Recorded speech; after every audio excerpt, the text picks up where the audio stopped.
What's going on, everyone? I'm back today to make yet another video on specifically SVs, and the reason for that is that I realized that in the first video I took for granted that not everyone has played Pokemon to the extent where they necessarily cared about what IVs were, and therefore when I made the comparison from SVs to IVs, maybe that didn't resonate. And so if you're one of the people who are coming into Temtem either not with no Pokemon experience, or you've not been in the business of breeding for optimal stats, or you don't necessarily know what the ranges are, and you've just really mostly cared about the campaign and maybe not competitive endgame, then IVs, or in Temtem's case, SVs, really don't matter to you. And so what I'm going to do is just kind of use an example, and we're going to go ahead and we're going to use Kalamazoo as an example, just to make it, relatively on par with the last video I made. And so what I've got on screen, and I'll make it a lot bigger, is really the comparison chart. And you can find this on Gamepedia.com on the Temtem site, and you'll be able to pull this up for your own. But what you have in this chart is essentially every Temtem has a max total stat pool that they can hit. So the perfect Kalamazoo in total is not going to get higher than 320 total baseline stats. And you can see the way that that's allocated. 63 to HP, 24 to stamina, 28 speed, 54 attack, 70 defense, 38 special attack, and then 44 special defense. Now, the thing about this is these are set. You either can max these out or you can't. And so what you see over on the right hand side of this table is at this Tem's level 50 and this Tem's level 100, the ranges in which you'll actually end up with. And we'll use health as an example just because it's one that I think everyone should be able to understand from a health pool range, right? So if you catch a Kalamazoo with an SV value of 1 and you decide, no big deal, I'm good with, an SV of 1 for my HP, then at level 50 in your health pool, you will have 124 health.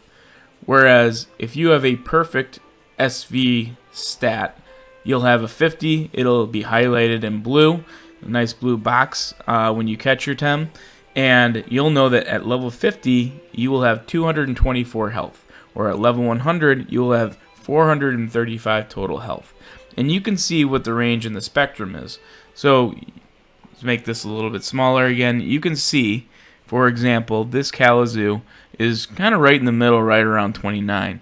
So I can project that over time, if I decide to keep this Kalamazoo and I end up grinding him up to level 50, then odds are I'm probably going to be right in between 124 and 224, probably about that 175 to 185 health pool range. And you can make a decision at that point and say, I'm okay with not having perfect HP, although why wouldn't you want to go for it, right? The reason why you wouldn't want to go for it is that it becomes very, very grindy. And the reason for that is there's only 2 ways that you can control, quote-unquote, control the SVs that you get. You can either go out and try to catch a bunch of wild Tem till you find the right SVs that you're looking for. That's the longer method. If you decide to go ahead and find a breeding pair with fairly high SVs, so for example, this one wouldn't be too bad to start off as my female for my breeding pair, because I know that to counteract some of the lower stats, maybe I can go out and find a male with fairly high SVs across the board, as close to perfect as you can, but I for sure want to highlight HP to kind of offset that. And then I'll start breeding this one with the male and, roll the dice, but I have higher odds of getting close to a perfect or a perfect SV Tem as a result. So that's one way. You can go out and catch a bunch, and then ultimately you can breed them.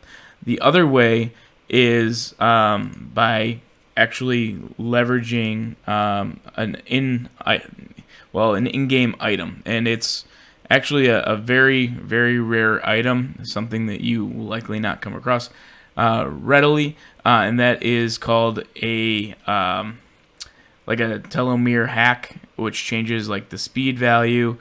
So there's a couple different hacks in the game that will allow you to change the SVs of your Tem.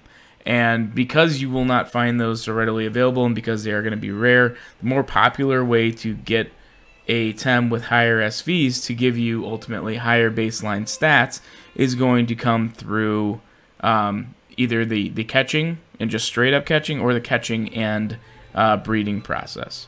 So overall, just to kind of run through this again, and I'm going to keep Kalamazoo up here as an example. When you look at we'll use really one of its higher baseline stats. So Kalamazoo, its highest stat, and the one that you're going to want to essentially have maxed out or as close to perfect as you can, is its defensive stat. It's pretty high up there. It's got a 70 base value for its defensive stat. But as you can see, I'm pretty darn near perfect on this one. I've got 48. So then if you want to go down the line and just try to figure out, okay, where are the stats that I want to prioritize? The next highest stat that it has is actually its HP. So this tells me right away that this Tem is intended to be a little bit more tanky overall, especially because the stamina pool is lower, the speed is a little bit lower, and the allocation of the stats from there on out get pretty gritty. Now, the other thing that you're going to want to look at is whether or not your Tem is a special attacker or a physical attacker, and you're going to want to align its skill set based on that. And the SVs, and ultimately based on the stat pool that you get, is going to tell you, first of all, what its capabilities are. So, for example, I've got a solid, not great, Kalamazoo here. I've got an SV value of 38. So at level 50, I know that approximately I'll probably be at right around 90-ish attack, give or take. So still far from perfect. About 26 baseline stats away from perfect. So still not optimal. So I might want to push to catch a Kalamazoo that is high defense, high regular attack, and high HP, so that I can use my skills. And let me shrink this back down. And I can align based on this little star symbol here that you see popped up on Aquastone. That indicates that it's a physical attack, versus something like Waterblade, which is a special attack. So I can prioritize within my move set to align based on the SVs that I have for any Tem that I either breed or that I capture. So you can do this while you're playing through the game. You can do this by capturing. You don't necessarily have to breed. So if you have to go ahead and do some grinding anyway, which this game is very grindy, and I'll expand this again. The game's already very grindy, so because you get to see what your SVs are early in the game, from the get-go, you know what your SVs are, you can actually spend the time to find a Tem that actually aligns to the SVs that you want to prioritize, which is more than likely going to give you one of the two that you need to find a breeding pair to go ahead and start breeding and get them as close to perfect as possible.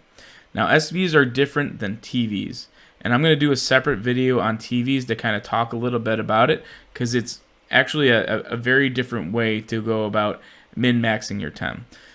Overall, I hope this kind of clarifies SVs and ultimately what they get you, which is really where on the spectrum of the range of stats your Tem will be at level 50 or level 100, at level 44, whatever it may be. It's predictable. You essentially know that if you have 25 SV for anything, you're going to fall right smack dab in the middle of the HP range that you see at 50, or the HP range you see at 100, or the attack, or so on or so forth. Any of these stats are not going to hit that max range that you see all the way to the right of the chart. They'll actually be on the lower end to the left, just to the left of it. Again, SVs of 1 are on the left-hand side of that chart on the right, and SVs of 50 are at the higher end.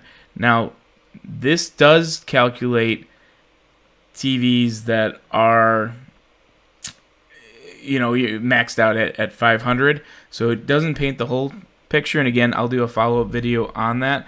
But from a very least, you now have a baseline of what SVs are and how they establish what is essentially your baseline stats, and how ultimately I get to 76 HP at level 23, which I'll show you.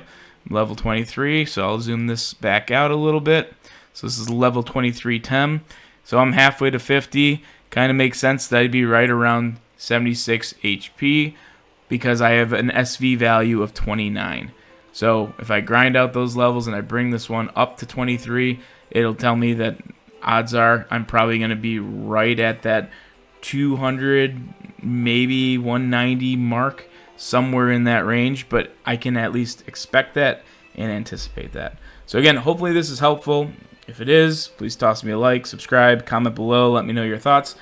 Hopefully I can clarify it a little bit more. Although I was struggling to do it earlier, I felt like the visual representation would help. But like I said, comment below, let me know your thoughts.